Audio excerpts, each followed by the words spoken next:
Hello and welcome, Dr. Esmae. I'm so happy we are finally having this little call together. We've been chatting a few times, and you are part of my program, Rise of the Serpent, which is about awakening the Kundalini energy within oneself. And you have contributed so beautifully with your nervous system work. And I would really love you to introduce yourself and what you're doing a bit. Amazing. I'm so happy to be here. I'm so happy and just so grateful to be a part of your beautiful program, Rise of the Serpent.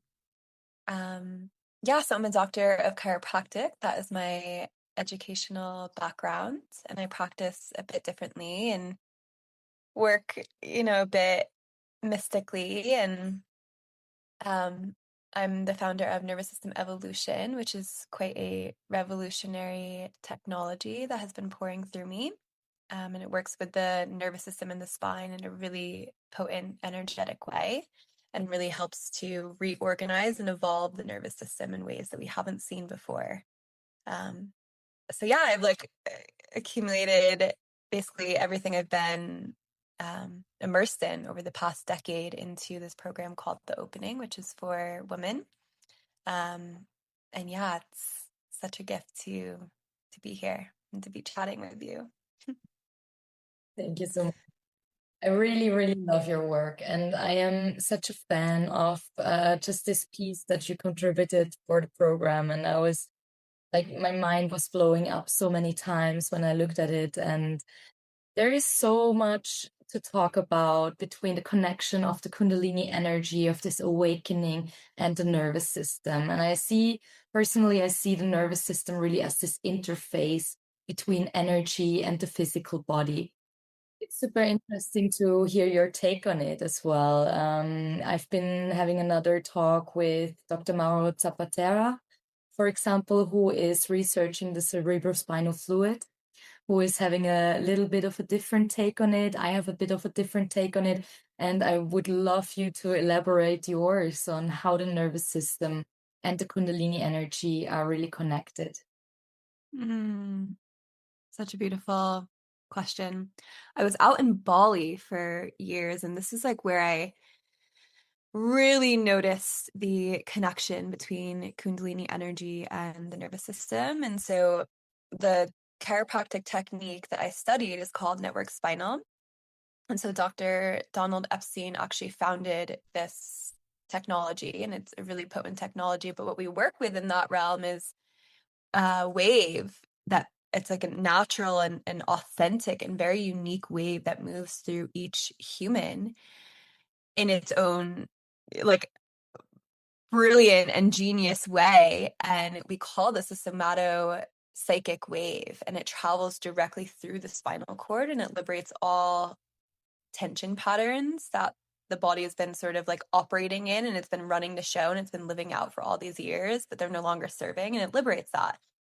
And I noticed in Bali, with everyone just being in this, like, in Bali, it's like Kundalini activation is so, it's all over the place. And everyone's Kundalini energy was so activated, all the clients that I was working with. And so I was noticing the somatopsychic wave and the Kundalini energy almost being one and the same. They are different a little bit. Um, but it was just so fascinating to see the correlation there. And really what I noticed with like these powerful humans with such potent connection to their kundalini energy, and it's really like running through their system freely. What I was noticing is like they have this like high capacity to expand, like awaken and rise and transform.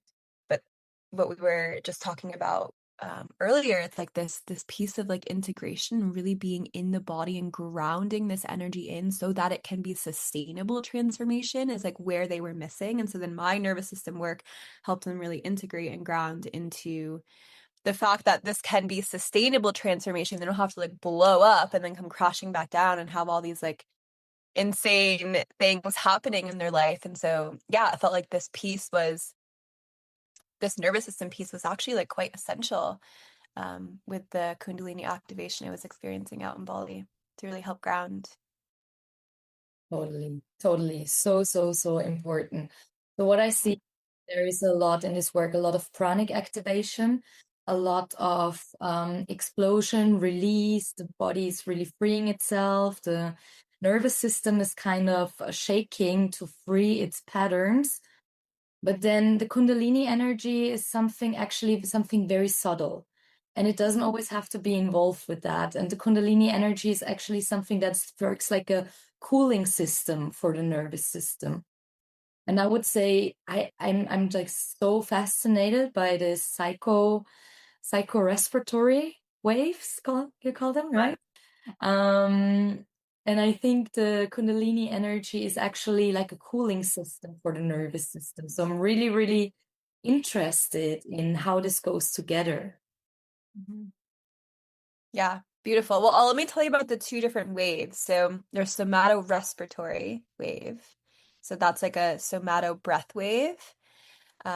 This breath wave is the essence of like,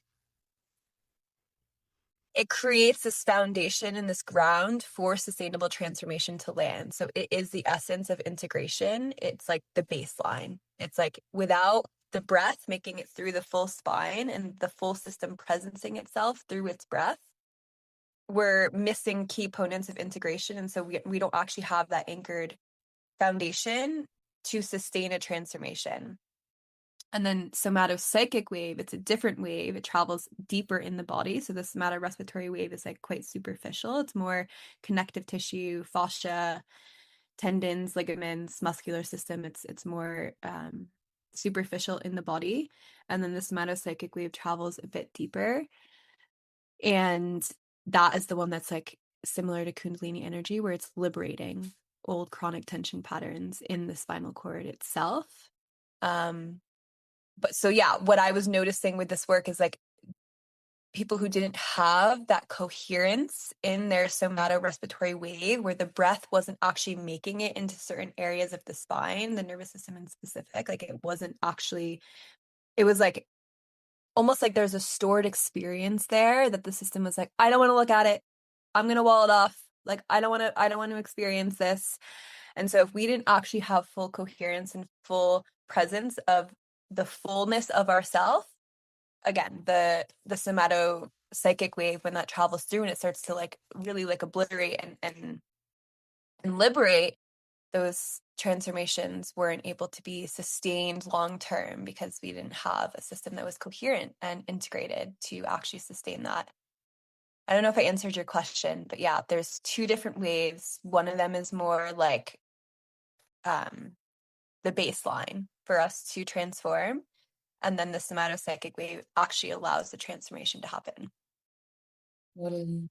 No, anything about that is like so relevant and so interesting because there are so many ways in which this is connected. And going from the yogic studies, from yogic science, there is no way for the Kundalini to rise if Ida Pingala, which I see as a reference also to the sympathetic and parasympathetic nervous system, are not balanced, right? We need those two balanced in order for Sushumna Nadi to open up. And without that, there is no way that the Kundalini rises through this Nadi. Nadi being not being an electric or energetic channel for the energy. How do you see that? I just love having these conversations because I feel like we're all talking about the same thing, and yet we have like our different language around it. You know, it's like, I don't know, I look at the lens in which I studied and like really I just studied chiropractic and this network spinal technology, and I'm just like, we're all tapped into the same source and we're just like sort of downloading and translating it in our own way. But yeah, I mean, I feel like that totally reflects back what I just said. Like, yeah, there needs to be a certain foundation in the body in order for things to actually open and sustainably transform. I love it. Amazing. Well, and then going back to all these, yeah, like you said, like there is so much release work at the moment, and everyone just wants to transform and go higher and da da da. Da. But we cannot actually transform so much if we don't have a counterbalance, right? Like in our process of awakening, there needs to be an integration phase. There needs to be a phase for the system to restore itself, to adjust to all the changes that are happening, because otherwise there will just be, what's the opposite of coherence? Lack of integration. Yeah. So to establish this coherence again, in order to have a higher frequency, what we all want, have a better way, a better functioning. I mean, it's a better functioning nervous system in the end of it that makes us able to connect energy to our physical experience, right? And yeah, I mean, I could go on so long, but that's something that interests me from your perspective too. How do you see like these other dimensional or spiritual experiences that people are having, and how do you see that in your work, as you're sensitizing people in their nervous systems and how they are perceiving the world then? Yeah, I think this is a beautiful question, and I could go in so many different directions. But what's coming to me is like, as we immerse ourselves in this awakening process, and what I like to say is like our glasses and like the lens in which we see reality like really starts to expand and open. Actually, where the juice of what we're actually seeking and wanting lives is not in the rising, but it's in the descending. It's in the like integration in the body.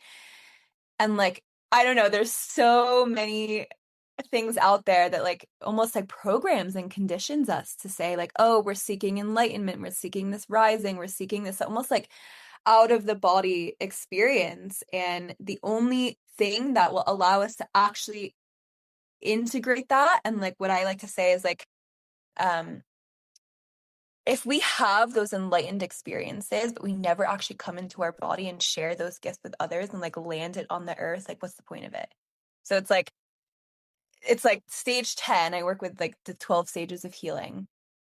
Stage 10 is all about enlightenment. It's all about like receiving these like almost like leaving the body, having these mystical transcendental experiences and like receiving all these codes and this wisdom.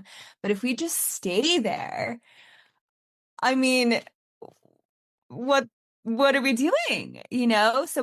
So the next two stages are like actually bringing that into the body, grounding it into the earth and sharing it with our community. And that's where the wisdom actually lands. That's where it integrates. And that's what we're actually seeking, is we're seeking heaven on earth in the human body, in the human form, in the human experience. And so what I notice is when we can actually hit stages 11 and 12 after having those highly awakened stages, it's like we're more fulfilled. I have a kitten with me, I'm sorry. We're more fulfilled and we're sharing our gifts, and things are actually like, yeah, coming through on like an earthly human body level. And I mean, that is like, yeah, the ultimate arrival, I guess we could say. It's like the ultimate experience that we're seeking. I love this so much. This is so beautiful. And it just reminds me so much on, I mean, this whole journey, right? This awakening journey is nothing but a healing journey, really. And healing might be a bit, the term of healing is maybe a bit misunderstood, but there is like so much more subtle healing that goes on forever and ever. And it's not just this lifetime, then it's our past lifetimes, but it's a constant healing of our patterns, of our blind spots, of our blockages. You call it shadows, whatever. And they don't have to be very big, but it's a constant attunement, right? To be in tune with source and to bring it, to bridge it down into this human experience, into this planet, and to root things down. And I love it so much.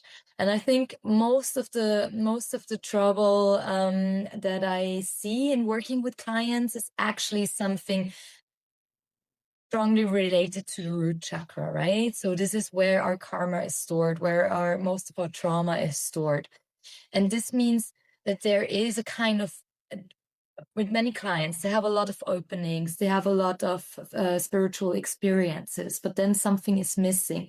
They're either not grounding anymore, or they are not able to make sense of what is happening. This is exactly it. The descending is not happening or integrating properly, right?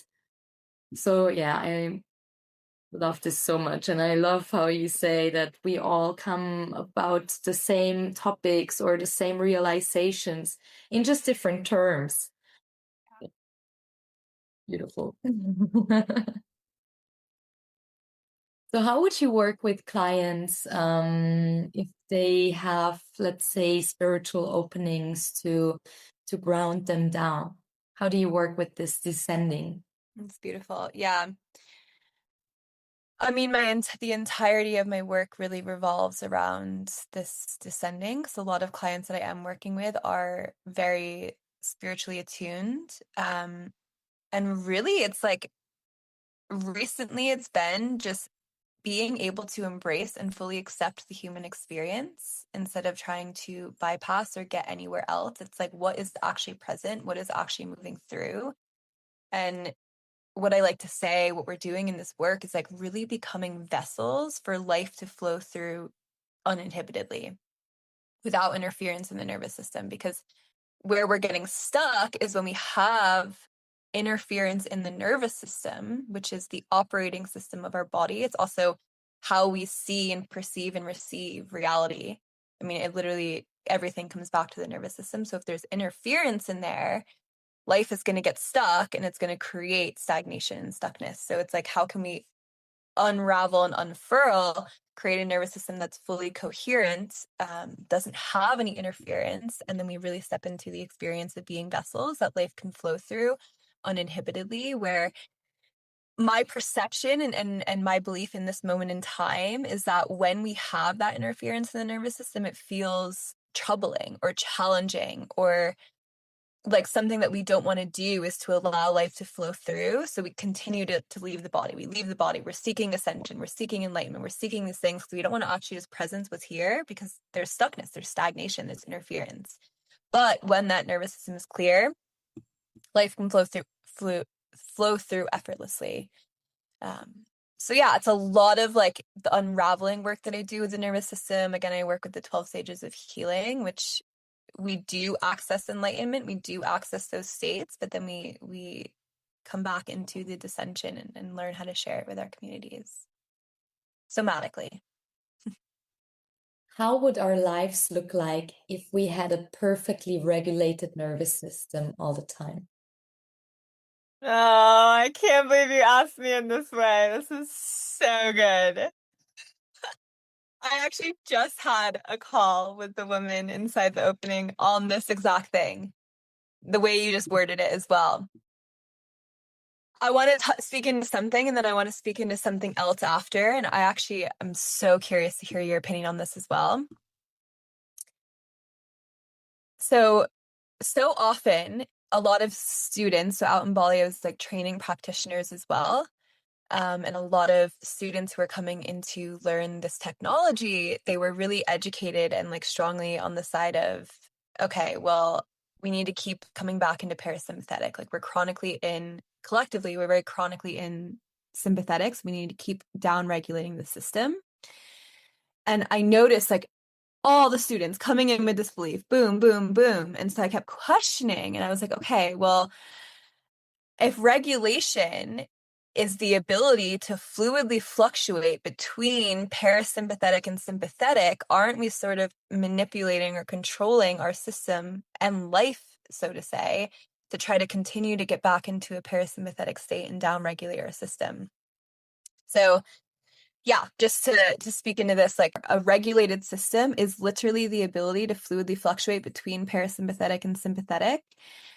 And I see this so often in spiritual communities. Like in particular, it was so highlighted, amplified out in Bali, where so many of us, like so many healing modalities and events and things are focused on bringing us into parasympathetic, that I would go out to dinner with a male, and they like literally couldn't decide what they wanted off of the menu. And so that action, like being able to quickly and rapidly make a decision is sympathetic. It's our sympathetic nervous system, right? It's also the ability to pursue our mission, to take action in the direction of where we're being called, to like do all these things where if we're always coming back into our parasympathetic, we're going to be in this like rest and digest and like floating state, but there isn't that ability to make decision quickly, to take action in the direction of where we're being called into. And so I was noticing this, and it's like, yeah, a lot of our perception of sympathetic, because again, rightfully so, we've been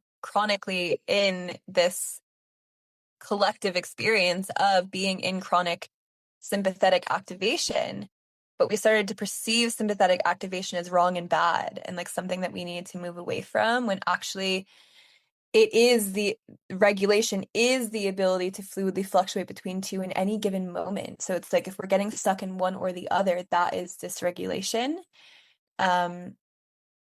And yeah, again, this comes back to that concept of, for me, like being vessels for life to flow through uninhibitedly. And it's like, can we be with sympathetic activation, and can we be with parasympathetic? Can we allow life to move us in either direction in any moment and embrace that and accept that and allow that to actually flow through and be there?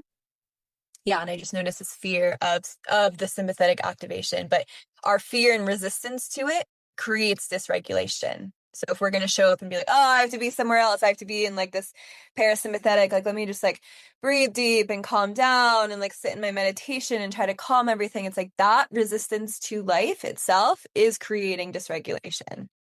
So yeah, that was a very long-winded answer, but I also want to add another layer to this. And this is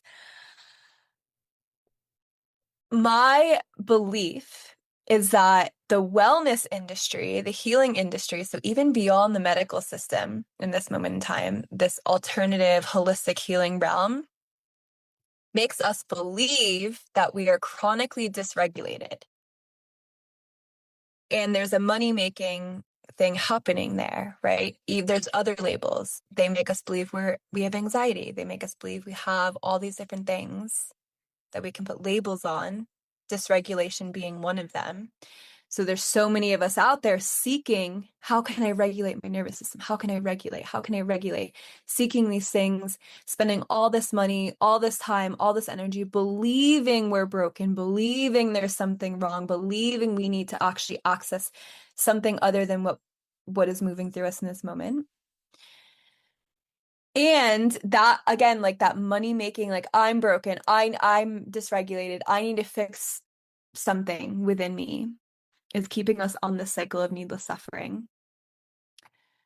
And the regulation comes in when we simply allow life to flow through in its expression without labeling it as anxiety, without labeling it as all these things. It's like to keep us programmed and conditioned and believing that we need to enter states of parasympathetic to be regulated, when if we actually just allowed life to express in every moment and didn't show up with resistance to that, thinking it was wrong and bad. Like a lot of people with sympathetic activation were like, oh, it's that I have anxiety and I have all this stuff and it's like, I can't be with this, I have to calm it down. But if we actually allowed that to move through and express, naturally and automatically the next moment would be different. We would naturally enter parasympathetic. So yeah, that's another layer that we don't have to go into, but it's like, yeah, what are we even dysregulated to begin with? Like, or are we just resisting life? And is that like a money-making label? So yeah. I love that. I was just reading that quote that presence is liberation. And just as you say, let it flow through us, let it embody through us, of labeling it and shutting down because of where we don't want to, our identity doesn't want to be connected to that, right? Like we don't want to be the person that has anger. We don't want to be the person that has anxiety. And so we're labeling it, and at the same time in this process we're shutting off, right? Like we are dissociating in a way. And if we just allow it to flow through us, to for us being the vessel for its expression of the divine, right? We are just like, exactly, we just get into our own balance. We're just automatically coming back into this regulation of what life is, and it's all of that. Yeah. I love that. It was so beautifully said. Mm.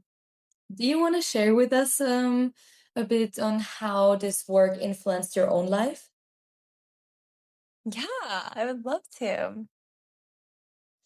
This work has, yeah, completely changed my life.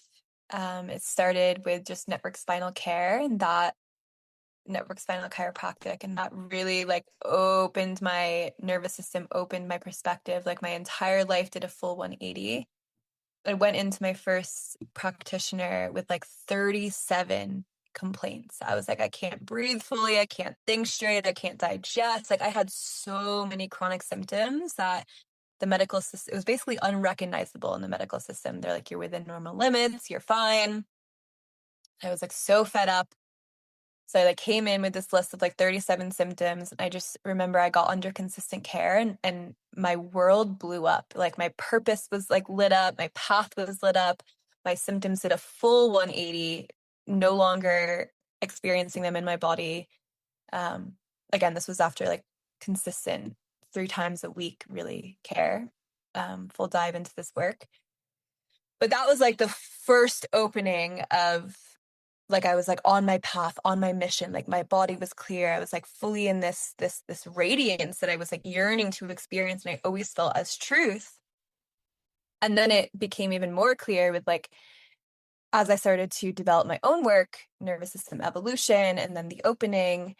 Um, it's like, how can we access this within our own self without being reliant and dependent on a practitioner? So it's like I was showing up 3 times a week with my practitioner, and yes, my world was blowing up. Yes, my symptoms were changing. Yes, my whole everything was shifting. But like, how can we access this within our own self? And so now that's like the work that I work with women, and I empower them. I teach them the strategies that I learned in school so that they can embody it in their own self.